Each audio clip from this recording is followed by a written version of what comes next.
اسی طرح کا اشتہار شائع ہو گیا جس طرح کا عام طور سے ہوا کرتا ہے، جو ہمارے معمول کے خلاف ہے، ہماری پالیسی کے خلاف ہے۔ البتہ یہ دل چاہا کرتا ہے کہ جب ہمارے عزیز طلبہ اس تعلیمی سال کو ختم کر کے اس کو تکمیل تک پہنچا کر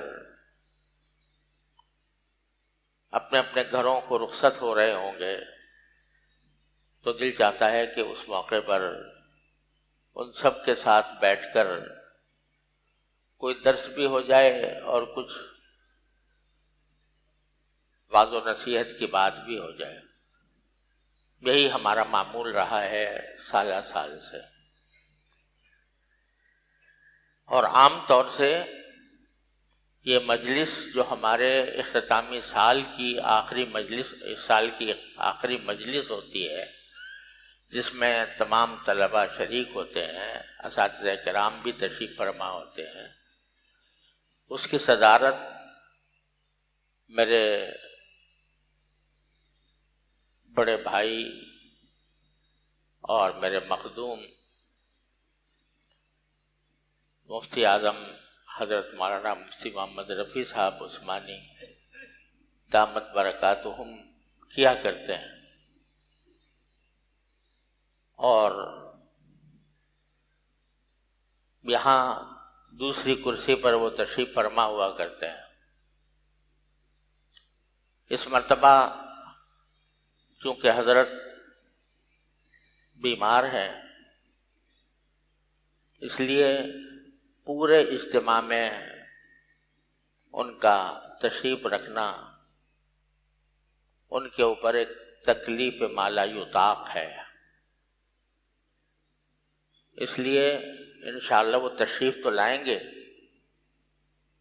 اور ہمارے ساتھ شریک ہو کر سرپرستی فرمائیں گے، لیکن پورے اجتماع میں جو وہ شریک ہوا کرتے تھے اور خود اپنے مواعظ حسنہ سے ہم سب کو مستفید فرماتے تھے،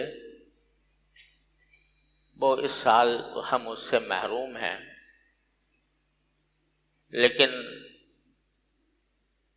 یہ دعا ہے، اور آپ حضرات بھی یہ دعا فرمائیں کہ اللہ تبارک و تعالیٰ ان کو الحمدللہ بہتری کی طرف گامزن ہیں، اور دعا فرمائیں کہ اللہ تبارک و تعالیٰ ان کو مکمل صحت و قوت عطا فرمائیں، اور وہ پہلے کی طرح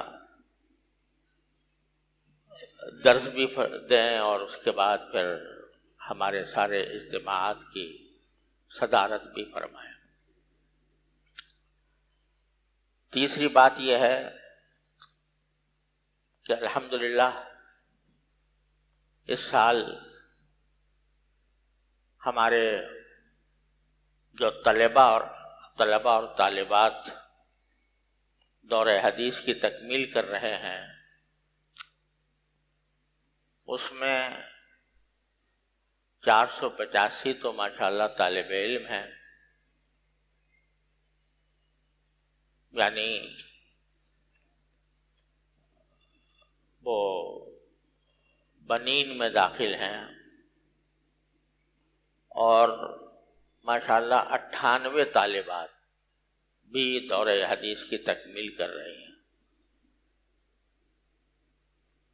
تو یوں سمجھیے کہ 583 کے قریب، 582 کے قریب طلباء اور طالبات دور حدیث کی تکمیل کر رہے ہیں، اور اب جو درس ہوگا وہ طلباء اور طالبات کا مشترک درس ہوگا۔ طالبات بھی مدرسۃ البنات میں موجود ہیں، اور بالواسطہ وہ ہمارے ساتھ درس میں شریک ہیں۔ تو بسم اللہ کر کے آغاز کرتے ہیں۔ میں طالب علم سے کہتا ہوں کہ وہ عبارت پڑھیں، اور اس کے بعد جو کچھ معروضات مجھے عرض کرنی ہوں گی وہ انشاءاللہ عرض کروں گا۔ جی بسم الله الرحمن الرحيم. الحمد لله رب العالمين والعاقبة للمتقين والصلاة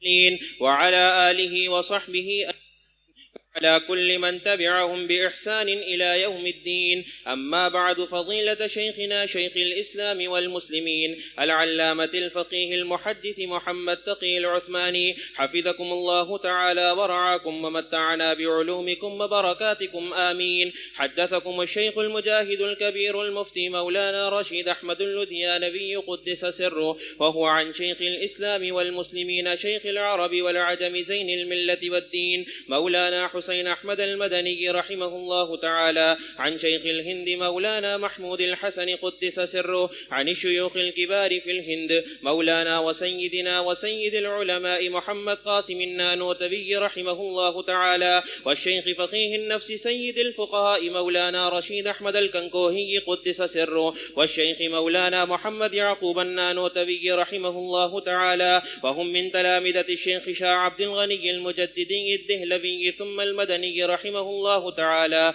عن الشهير في الآفاق مولانا الإمام الحجة الشاه محمد إسحاق الدهلوي ثم المكي رحمه الله تعالى، وأيضا عن الشيخ محمد عابد السندي الأنصاري المدني رحمه الله تعالى، وهو أي مولانا محمد إسحاق الدهلوي عن جده أبي أمه إمام الأئمة العارف بالله الشاه عبد العزيز الدهلوي رحمه الله تعالى، عن إمام الأئمة مرجع الأسانيد في الهند إمام المنقول والمعقول مولانا الشاه ولي الله الدهلوي بن مولانا الشاه عبد الرحيم رحمه الله تعالى قال: أخبرنا الشيخ أبو طاهر محمد بن إبراهيم الكردي المدني قال: أخبرنا والدي الشيخ إبراهيم قال: قرأت على الشيخ أحمد القشاشي قال: أخبرنا أحمد بن عبد القدوس أبو المواهب الشنابي الدين محمد بن أحمد بن محمد الرملي عن الشيخ زين الدين زكريا بن محمد أبي يحيى أحمد بن أبي طالب الحجاري عن السراج الحسين بن المبارك الزبيدي عن الشيخ أبي الوقت عبد الأول بن عيسى بن شعيب السجزي الهروي عن شعيب السجزي الهروي عن الشيخ أبي الحسن عبد الرحمن بن مظفر الداودي عن أبي محمد عبد الله بن أحمد السرخسي عن أبي عبد الله محمد بن يوسف بن مطر بن صالح بن بشر الفربري عن مؤلفه الإمام الهمام الحافظ الحجة أمير المؤمنين في الحديث أبي عبد الله محمد بن إسماعيل بن إبراهيم بن المغيرة بن بردزبة الجعفي اليماني البخاري رحمهم الله تعالى ونفعنا بعلومهم وبركاتهم آمين.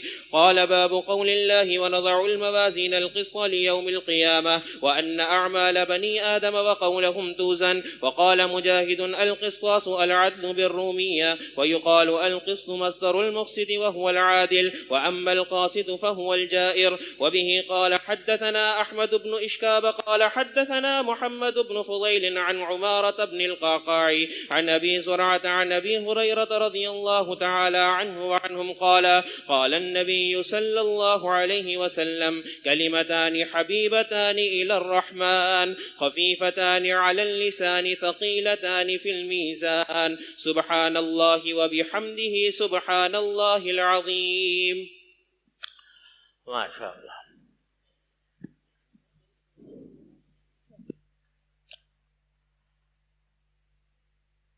الحمدللہ یہ جو عبارت آپ کے سامنے پڑھی گئی یہ صحیح بخاری کی کے آخری باب کی حدیث ہے، آخری باب ہے،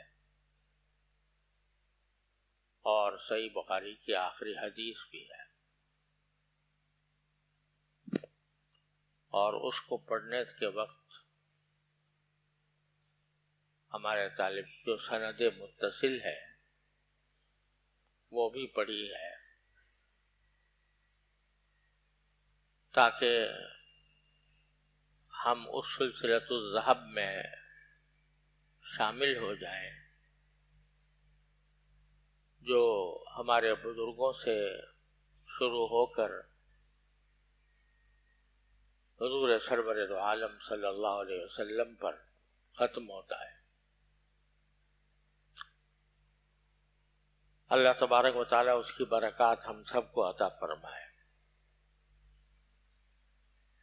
یہ آخری باب جو امام بخاری رحمۃ اللہ علیہ توحید کا ایک حصہ ہے. امام بخاری نے اپنی کتاب کو کتاب التوحید پر ختم فرمایا. بظاہر تو ایسا لگتا ہے کہ توحید ہے تو اس کو ایمان کا حصہ بظاہر ہونا چاہیے تھا، لیکن امام بخاری رحمۃ اللہ علیہ نے اس کو سب سے آخر میں کتاب التوحید بنائی ہے. اور اس کی وجہ بعض محدثین و شراح نے تو یہ کان آخر کلامہ لا الہ الا اللہ دخل الجنہ، کہ جس کا آخری کلام لا الہ الا اللہ ہو وہ جنت میں داخل ہوگا. تو امام بخاری رحمۃ اللہ علیہ نے اس کتاب کو بھی آخر کلام اس کا توحید قرار دیا، جو عبارت ہے لا الہ الا اللہ سے. اور آخر میں جو حدیث لائے ہیں اس کا اختتام بھی سبحان اللہ و بحمدہ سبحان اللہ العظیم پر ہوتا ہے. اس پر بھی اللہ جل جلالہ کے اسم گرامی پر حدیث ہے من کان آخر کلامہ لا الہ الا اللہ دخل الجنہ. اس کی تشریح میں حضرات محدثین انسان کا لا الہ الا اللہ ہو تو اس کی جو فضیلت ہے وہ صرف کلمہ حسنہ میں سے جس کسی اسم حسن پر بھی بندے کا خاتمہ ہو جائے انشاءاللہ وہ بھی اسی فضیلت میں داخل ہوگا. اور اس کی دلیل یہ بیان فرمائی کہ احادیث میں نبی کریم سرور دو عالم صلی اللہ علیہ وسلم کے وصال کے بارے میں یہ مشہور حدیث ہے کہ نبی کریم سرور دو عالم صلی اللہ علیہ وسلم کا جو آخری کلمہ سنا گیا وہ تھا اللہم انت الرفیق الاعلی. تو بظاہر وہاں لا الہ الا اللہ کا کلمہ نہیں تھا، لیکن الرفیق الاعلی فرما کر اللہ جل جلالہ ہی سے کہ اس میں گرامی پر آپ کے آخری کلمات تھے. اس سے معلوم ہوا کہ اگر کسی کے زبان پر مرتے وقت صرف اللہ ہی آ جائے یا اللہ جل جلالہ کے اسماء حسنہ میں سے کوئی اور نام آ جائے یا آپ کے صفات علا میں سے کوئی صفت آ جائے تو اس کی بھی وہی فضیلت ہوگی جو من کانا آخر کلامہ لا الہ الا اللہ کی فضیلت ہوتی ہے. اس لیے کتاب امام بخاری نے آخری کتاب بنائی کتاب التوحید، اور آخری حدیث وہ بنائی جس کا اختتام سبحان اللہ وبحمدہ سبحان اللہ العظیم پر ہوتا ہے. ایک توجیہ تو امام بخاری رحمۃ اللہ علیہ کے اس صنیع کی یہ ہے جو حضرات شرائع حدیث نے بیان فرمائی. ایک دوسری وجہ یہ معلوم ہوتی ہے واللہ سبحانہ عالم کہ امام بخاری نے انما الاعمال بالنیات سے لے کر اور کتاب التوحید کی تمام احادیث تک، یا نہیں کتاب التوحید سے پہلے کی تمام ابواب تک شریعت کے مثبت احکام بیان فرمائے کہ یہ چیز واجب ہے، یہ چیز فرض ہے، یہ چیز سنت ہے، یہ مستحب ہے، عبادات کیسے انجام دی جائیں، معاملات کس طرح کیے جائیں، اخلاق کیسے ہونے چاہیے، معاشرت کیسی ہونی چاہیے. یہ ساری باتیں حضرت امام بخاری رحمۃ اللہ علیہ نے کتاب التوحید سے پہلے بیان فرمائی، اگر دیکھا جائے تو وہ شریعت کے مثبت احکام ہیں، لیکن اگرچہ شریعت کا اصل مقصود ان مثبت احکام پر عمل ہے، لیکن انسان کا ایمان اس وقت تک مکمل نہیں ہوتا کہ جب وہ حق کے اس بات کے ساتھ باطل کی تردید بھی نہ کرے۔ لا الہ پہلے ہے اور الا اللہ بعد میں ہے، تو الا اللہ جو ہے وہ مثبت ہے اور اصل مقصود بھی وہی ہے، لیکن اس اصل مقصود تک پہنچنے کے لیے جن چیزوں کی نفی کی ضرورت ہوتی ہے وہ لا الہ میں اللہ تعالی نے بیان فرمایا۔ اس لیے ساری مثبت شریعت کے مثبت احکام کے ساتھ کے بعد امام بخاری رحمۃ اللہ علیہ نے اس کے منفی احکام منفی احکام ان کی تردید۔ چنانچہ اس کتاب کا ایک نام کتاب الرد علی الجہمیہ بھی ہے، تو اس میں جہمیہ کی تردید کی، اس میں معتزلہ کی تردید کی، اس میں کرامیہ کی تردید کی، اس میں مجسمہ کی تردید کی، اس میں معطلہ کی تردید کی، وہ ساری کی ساری تردیدیں کر دیں تاکہ یہ بتا دیا جائے مجھ جیسے طالب علم کو کہ جو تم نے احکام مثبت انداز میں پڑھے ہیں وہ تو اپنی جگہ ہیں، لیکن ہوشیار رہنا کہ کچھ لوگ ایسے ہیں جو اس ایمان کی مثبت باتوں پر ڈاکے ڈالیں گے، لہذا ان ڈاکوں سے ہوشیار رہنا۔ اور جس زمانے میں امام بخاری رحمۃ اللہ علیہ یہ صحیح بخاری لکھ رہے ہیں، اس زمانے میں ان سارے فرقوں کا بڑا زور تھا، ان کا ڈنکا بجا ہوا تھا، ان کا طوطی بول رہا تھا، حکومت ان کے قبضے میں آ گئی تھی، اور کہا جا رہا تھا کہ اسلام کی صحیح تعبیر یہ ہے جو ہم بیان کر رہے ہیں، اور یہ بڑے زور و شور کے ساتھ اٹھے تھے، اور جو لوگ جمہور کے طریقے پر تھے، مان علیہ و اصحابی پر تھے، ان کو مطعون کیا جاتا تھا اور ان کو کہا جاتا تھا کہ یہ بے عقل ہیں، ناسمجھ ہیں، عقل کی باتوں کو تسلیم نہیں کرتے، یہ سب طعنے ان کو دیے جاتے تھے۔ لیکن اللہ جل جلالہ کی سنت یہ رہی ہے کہ ہماری آپ کی آزمائش کے لیے ہر دور میں کچھ فتنے پیدا ہوتے ہیں، کچھ نئے نظریات سامنے آتے ہیں جن کا ان کے دور میں ڈنکا بجتا ہے، جن کا اس دور میں فیشن ہو جاتا ہے۔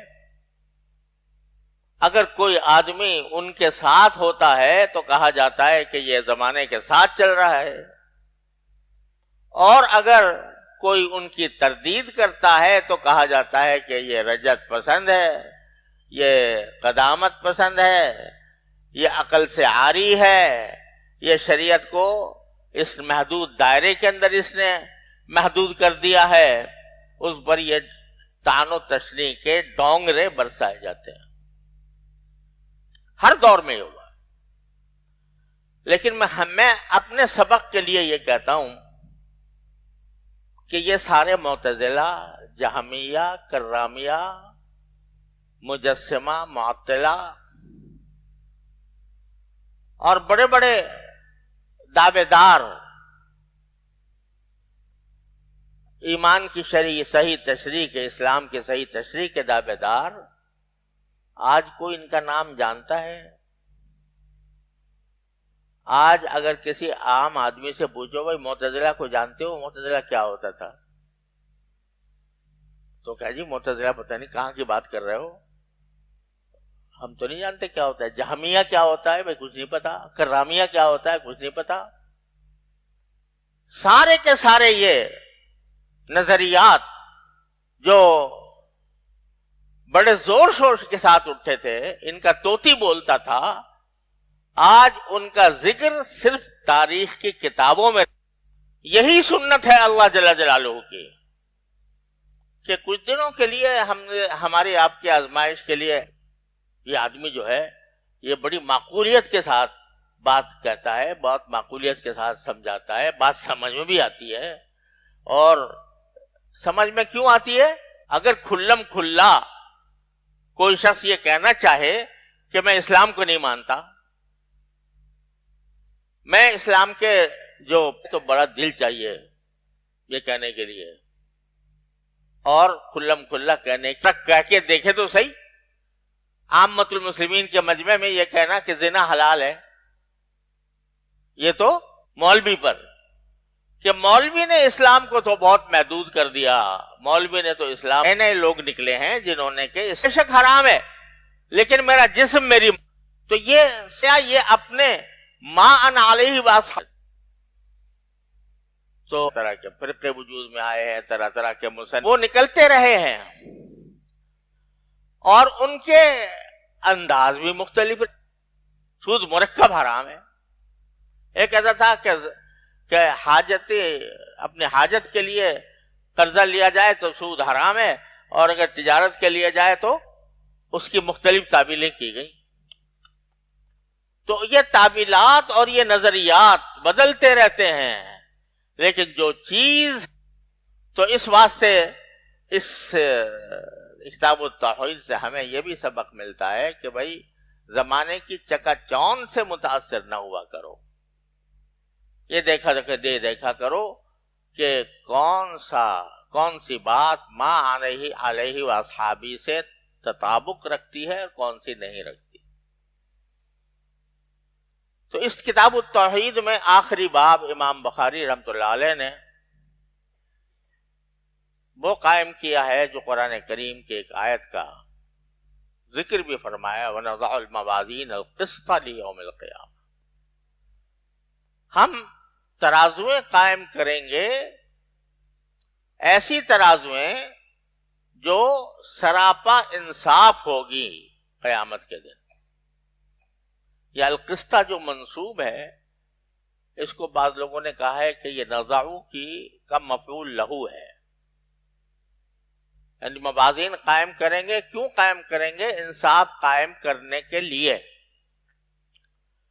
لیکن نحوی اعتبار سے مفعول لہو کے اوپر الف لام نہیں آیا کرتا الا فی بعض الاقوال الشاذہ. لہذا مفسرین نے فرمایا کہ یہ قسط جو ہے یہ مصدر ہے، اور مصدر اسی طرح کا ہے جیسے زید عدل میں ہوتا ہے کہ مصدر کو مبالغے کے ساتھ اس میں فاعل قرار دیا جاتا ہے. تو القسطہ کے معنی ہوئے انصاف کرنا یا انصاف.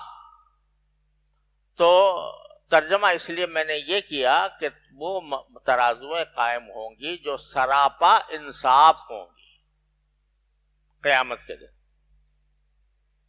اب یہ بھی امام بخاری رحمۃ اللہ علیہ کا ایک پیغام ہے جو وہ آخر میں ہمیں دے رہے ہیں کہ سارے علوم تم نے حاصل کر لیے، طہارت کے، نماز کے، روزے کے، زکوٰۃ کے، حج کے، نکاح کے، طلاق کے، اطعمہ کے، اشربہ کے،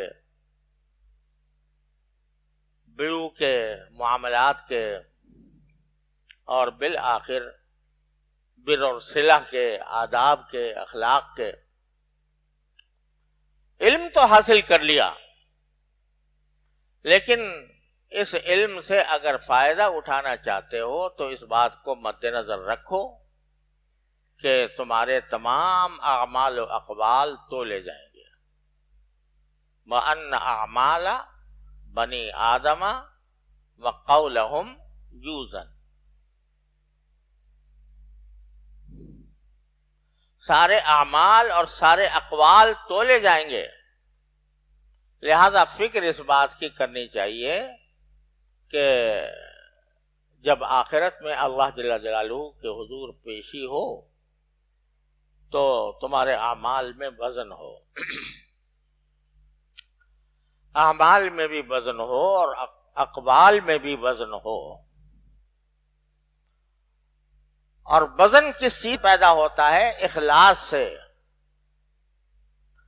بندہ عبادت بھی کر رہا ہوتا ہے، اطاعت بھی کر رہا ہوتا ہے، اور خالق الذین یؤتون ما آتوا وقلوبہم وجیلۃ انہم الی ربہم راجعون۔ الذین یؤتون ما آتوا، جو کچھ عبادت کرنی ہے وہ کر بھی رہے ہیں اور ساتھ ساتھ دل سہمے ہوئے ہیں۔ قلوبہم بھول پانے کی مستحق ہے یا نہیں ہے؟ یہ جب یہ خوف، جب یہ فکر دل میں سما جاتی ہے کہ میرا یہ عمل اللہ تبارک و تعالیٰ کی بارگاہ میں پیش تو ہو رہا ہے، لیکن آیا اس بارگاہ میں قبول بھی ہوتا ہے کہ نہیں؟ کیوں؟ اس لیے کہ ان کو دل میں یہ احساس ہوتا ہے کہ باری تعالیٰ کہاں اور میری عبادت ٹوٹی پھوٹی عبادت کہاں؟ میری کوئی عبادت، میری کوئی اطاعت باری تعالیٰ کے حق الوہیت کا حق ادا نہیں کر سکتی۔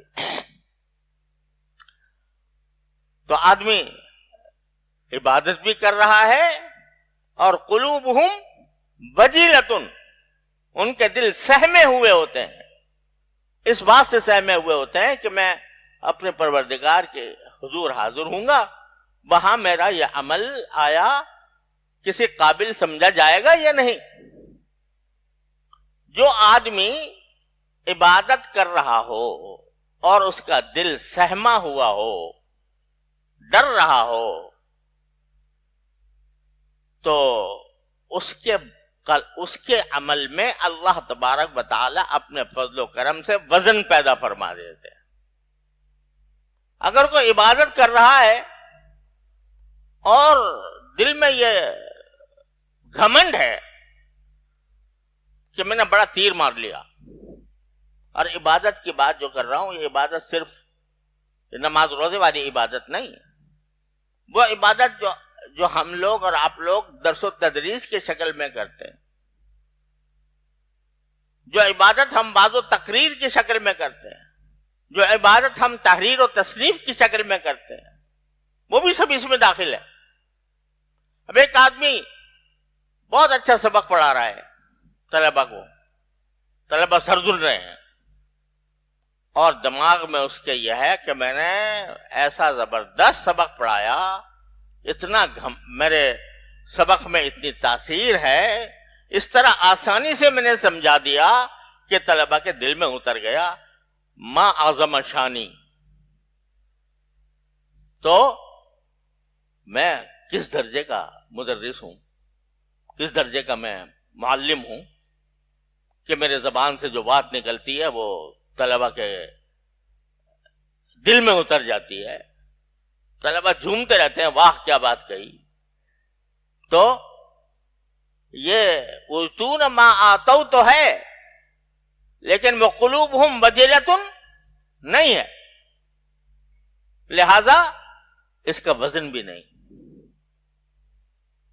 اور میں سمجھتا ہوں کہ امام بخاری نے جو اعمال کے ساتھ قولہم کا لفظ بڑھا دیا، اور اسی کے لیے استدلال میں یہ حدیث بھی پیش فرمائی کہ تمہارا قول بھی وزن ہوگا۔ ارے تم یہاں سے عالم بن کر جا رہے ہو، تو اب تمہارا کام جو ہوگا وہ تمہارے قول سے ہوگا۔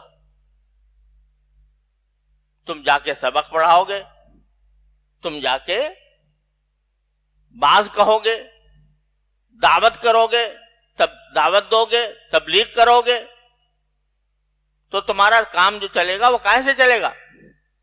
قول سے۔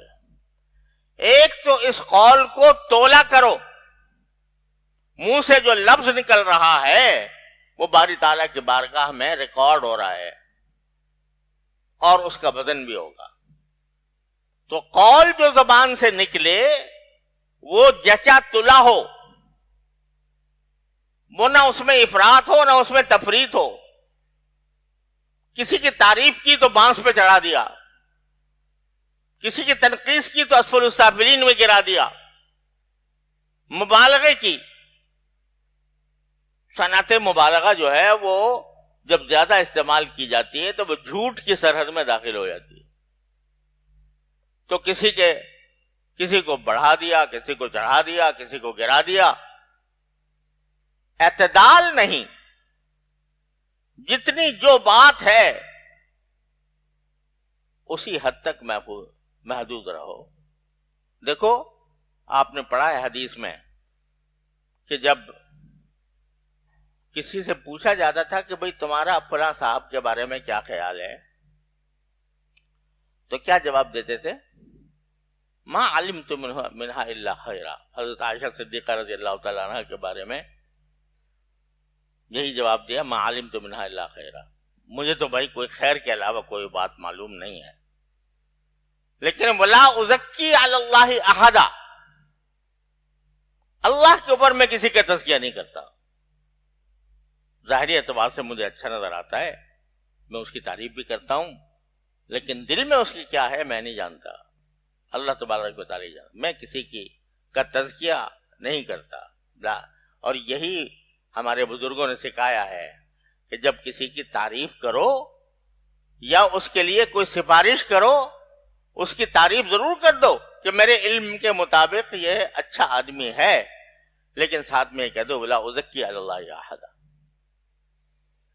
تو یہ جو کہا جا رہا ہے کہ قولہم یوزن، وہ ہماری زبان پر تالا ڈالنے کے لیے ہے کہ ہماری زبان سے جو لفظ نکلے وہ جچا تلا ہو، آخرت میں اس کا وزن ہو. تو اے طالب علموں، تم جا رہے ہو فارغ ہو کر اور اپنے درس نظامی کی تکمیل کر کے اب تمہیں میدان عمل میں جانا ہے. اس میدان عمل میں تمہارا عمل اور تمہارا قول ہر چیز تولی جائے گی، اب جس میں نہ افراط ہو نہ تفریط ہو.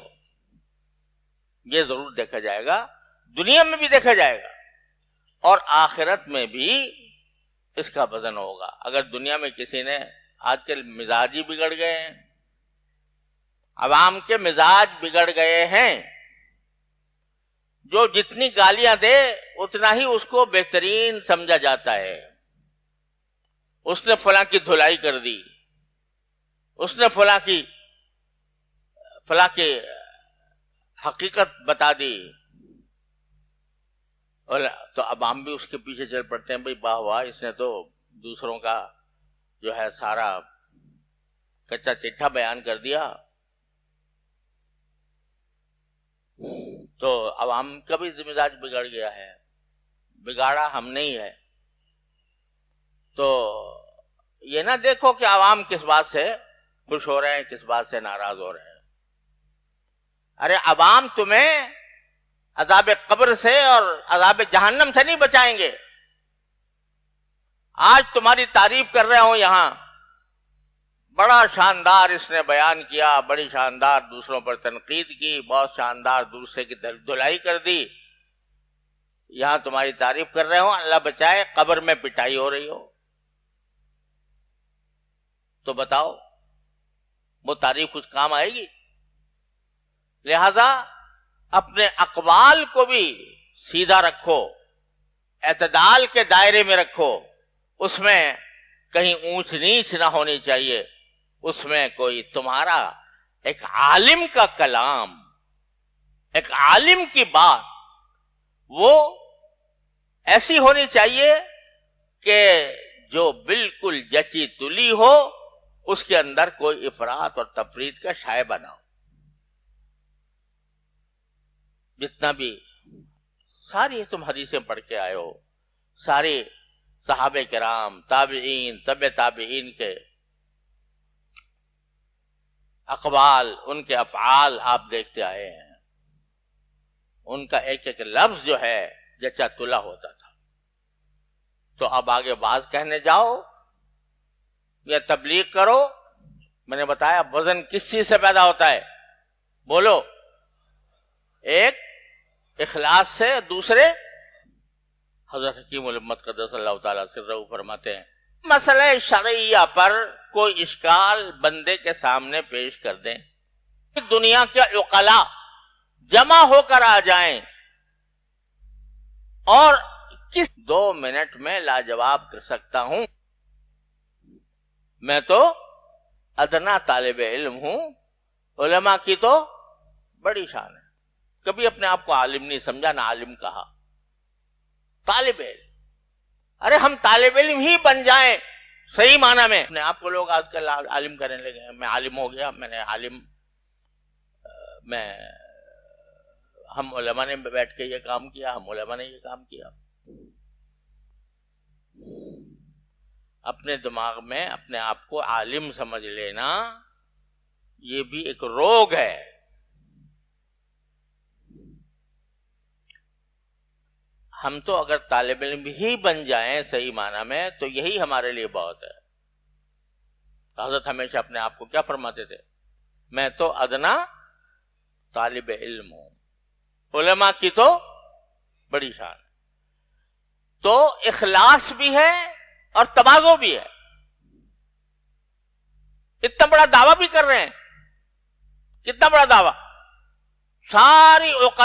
ساری دنیا کے عقلاء آ جائیں، ایک اشکال پیش کر دیں تو بندہ انشاءاللہ 2 منٹ میں ان کو لاجواب کر سکتا. اتنا بڑا دعویٰ بھی ہے، لیکن اس دعوے کے ساتھ کہیں ایسا نہ ہو کہ یہ تعلی ہو جائے. لہذا فرمایا میں تو ایک ادنا طالب علم ہوں، علماء کی تو بڑی شان ہے.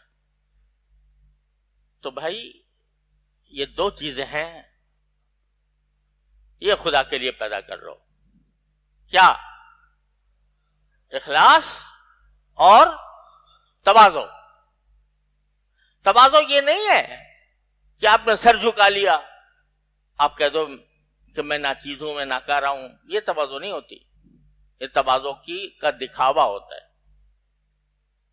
لہذا اگر کوئی شخص یہ کہے کہ میں ناچیز ہوں، میں ناکارہ ہوں، اور جواب میں دوسرا کہتے جی بے شک صحیح فرمایا آپ نے، آپ باقی ناکارہ ہیں، تو سب پتہ چل جائے گا کہ ناکارہ جو کہا تھا یہ حقیقت کیا منکشف ہوں گی. فرمایا گیا کہ امید جو ہے یہ وزن میں بہت ثقیل ہے.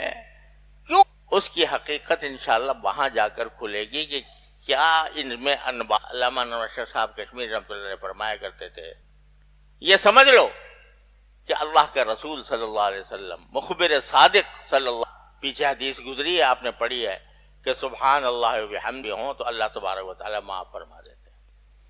کہ اس لیے حدیث میں رسول کریم صلی اللہ علیہ وسلم ذکر اللہ، تمہاری زبان اللہ کے ذکر سے تر رہے. ہم جب جو ہے وہ چلتی رہے اور اللہ تبارک و تعالیٰ کے ذکر سے ہمارے لیے بدترین حالات میں عالم بابا خانہ رسول کے ہمارے طلباء اساتذہ کی بڑی سعادت ہے. اللہ تعالیٰ قبول فرمائے. والد صاحب رحمۃ اللہ علیہ پورے میدان میں یہ دنیا حاصل کرنی چاہیے، اس مقصد حاصل کر لیا ہے. حضرت دامت برکاتہم نے جو بات، اللہ تعالیٰ کا بڑا شکر ہے، اللہ تعالیٰ کا بڑا کرم ہے کہ کورونا کی وجہ سے ہماری تعلیم کا یہ تھا کہ پھر حضرت نے مجھ سے فرمایا ہے کہ میں ختم کے بارے میں ہمارے دعائیں قبول فرماتے ہیں. خوب اچھی طرح سمجھ لیجئے کہ جو مقامات اجابت ہیں یا مواقع اجابت ہیں یعنی جن میں دعاؤں قبول کرنے کا وعدہ ہے، وہ بعض فرمایا ہے کہ فلاں وقت میں دعا قبول ہوتی ہے یا معصور ساتھ بنا دے گا۔ اب مثلا آپ نے سنا ہوگا کوئی منسوس بات نہیں ہے، اللہ تعالیٰ کے رکھیں کہ بخاری کے میرے سے امید کے سرورت عالم صلی اللہ علیہ وسلم کی احادیث مبارک آپ فرما لیجئے، اللہم لک الحمد حمدا دائما مع دوامک ولک الحمد حمدا لا منتہى طرفۃ عین وتنفس کل نفس، اللہم صلی علی سیدنا مولانا محمد وعلی آل سیدنا مولانا محمد کما صلیت علی ابراہیم، ربنا آتنا فی الدنیا حسنۃ وفی الآخرۃ حسنۃ وقنا عذاب النار۔ یا اللہ، یا رحمان، یا رحیم، یا کریم، اپنے فضل و کرم، اپنی رحمت سے ہمارے سارے گناہوں کو معاف فرما دے۔ یا اللہ، یا رحمان، یا رحیم، ہم ساری امت کی طرف سے مغفرت چاہتے ہیں، اے اللہ ساری امت کی مغفرت فرما۔ یا اللہ ہماری شامت اعمال کو ہم سے دور فرما دے۔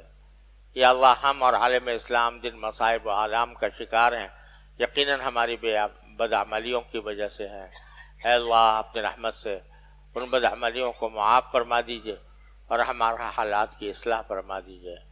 یا اللہ ہمیں ہر طرح کے شر سے، معصیتوں سے، منکرات سے، اے اللہ ہمارے گھر والوں، متعلقین، احباب سب کی حفاظت فرما۔ یا اللہ جو طلبہ اور طالبات دور حدیث کی تکمیل کر رہے ہیں، اے اللہ ان کو علم، یا اللہ اپنے رحمت سے ان کو دین کا سچا خادم بنا، دین کو پر سچا عمل کرنے والا بنا۔ یا اللہ ان میں اخلاق حسنہ پیدا فرما دے۔ یا اللہ ان کے اندر تواضع پیدا فرما، ان میں ایثار پیدا فرما، ان میں تحمل پیدا فرما، اے اللہ ان میں تواضع پیدا فرما۔ یا اللہ ان کو اپنے دین کے لیے قبول فرما لے۔ یا اللہ ان کے خاندانوں کے لیے بھی اس کو مبارک فرما، اور یہ خاندانوں کے لیے یا اللہ رشد و ہدایت کا ان کو سبب بنا۔ یا اللہ، یا رحمان، یا رحیم جنہیں نصیب فرما۔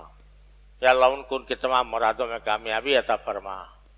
یا ہمارے پڑھانے میں بھی، ہمارے انتظام میں بھی اے اللہ اخلاص پیدا فرما دے، بارگاہ میں شرف قبول۔ یا اللہ ہم میں، ہمارے متعلقین احباب میں جو لوگ بیمار، عثمانی صاحب دامت برکاتہم کو عطا فرما۔ یا اللہ اور ہمارے اساتذہ کرام میں جو لوگ بیمار ہیں، اے اللہ ان کو صحت و عافیت فرما۔ یا اللہ، یا رحمان، یا رحیم، یا کریم، اپنے فضل و کرم سے ہمارے دارالعلوم کو ظاہری اور باطنی ترقیات عطا فرما۔ یا اللہ اس کو صحیح معنی میں اپنے اکابر کے نقش قدم پر ترقیات عطا فرما۔ یا اللہ جن لوگوں نے دارالعلوم کے اندر یا اللہ کوئی بھی کوشش کی، تضمین کو، ملازمین کو اور معاونین کو ترقی اور استحکام عطا فرما دے۔ یا اللہ ہمارے ملک کو اتحاد و اتفاق میں بدل دے۔ یا اللہ ہمیں حکومت عادلہ عطا فرما۔